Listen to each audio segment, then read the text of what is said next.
students, Assalamu alaikum. Hope you are fine. Today our topic is backward counting. Write backward counting 10 to 1. Here is a frog. He wants to go another place. Will you help him to go there?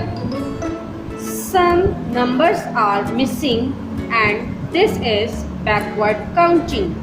Let's start. 10, 9. What comes before number 9? Yes, you write number 8. 7, 6,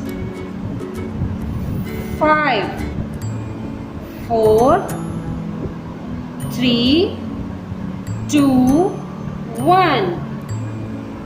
You help the frog to reach the destination. I hope you understood this activity. Take care. Allah Hafiz. Dear students, please subscribe our channel, press the bell icon, like, share and comment the video. Thank you very much.